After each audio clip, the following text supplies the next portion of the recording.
Hello everybody. कक्षा 10 की exercise 6.1 अध्याय त्रिभुज का प्रश्न नंबर 2 है। निम्नलिखित युग्मों के दो भिन्न भिन्न उदाहरण दीजिए। नंबर 1 है समरूप आकृतियाँ, नंबर 2 ऐसी आकृतियाँ जो समरूप नहीं हैं। तो समरूप आकृतियों के जो उदाहरण हैं कई हो सकते हैं। जैसे वृत्त की बात करें हम, तो वृत्त हम देखिए इस तरह से हम अगर वृत्त खींचें 1 2 3 4, ठीक है, इस तरह से कोई भी वृत्त हम खींचें ये समरूप आकृति के होंगे, ठीक है। या इस तरह से खींचें हम यहाँ पर, या इस तरह से खींचें, देखिए जैसे ये है संकेंद्रीय वृत्त खींचते हैं हम, अगर ये देखिए संकेंद्रीय वृत्त, ठीक है।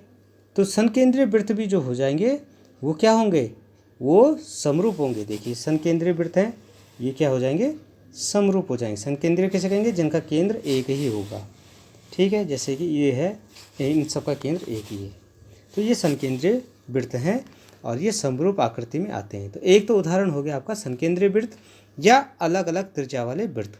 दूसरा हम ऐसे कह सकते हैं विभिन्न भुजाओं वाले सभी वर्ग। विभिन्न भुजाओं वाले सभी वर्ग, जैसे एक वर्ग ये हो गया आपके पास, मान लीजिए 1 सेंटीमीटर का वर्ग है, 2 सेंटीमीटर का वर्ग है, ठीक है, और 4 सेंटीमीटर का वर्ग है। ये इस तरह से कोई भी वर्ग है तो ये सब क्या कहलाते हैं, समरूप आकृतियाँ कहलाती हैं, ठीक है।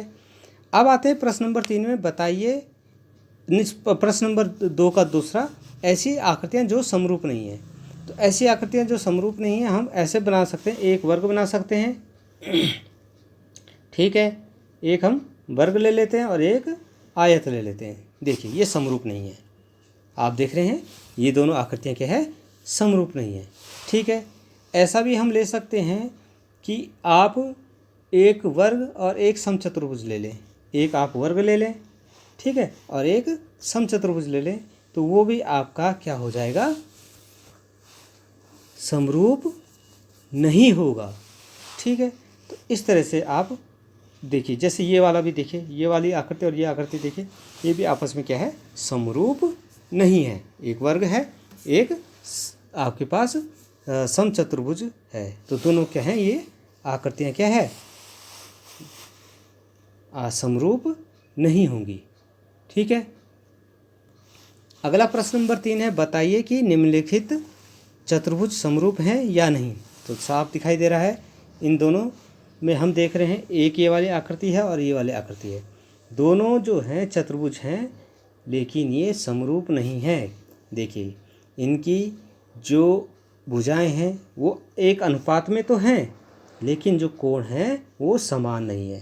तो हम पहले भी आपको बता चुके हैं कि जो समरूप त्रिभुज जो समरूप होता है, समरूपता के लिए आवश्यक जो प्रतिबंध है, एक तो ये होता है कि उनके संगत कोण समान होते हैं, और नंबर 2 उनकी संगत भुजाएं आनुपातिक होती हैं, ठीक है।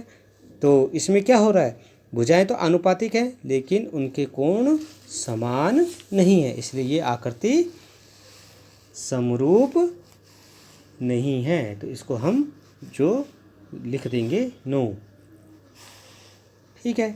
इस तरह से ये प्रश्न हमारे हल हुए।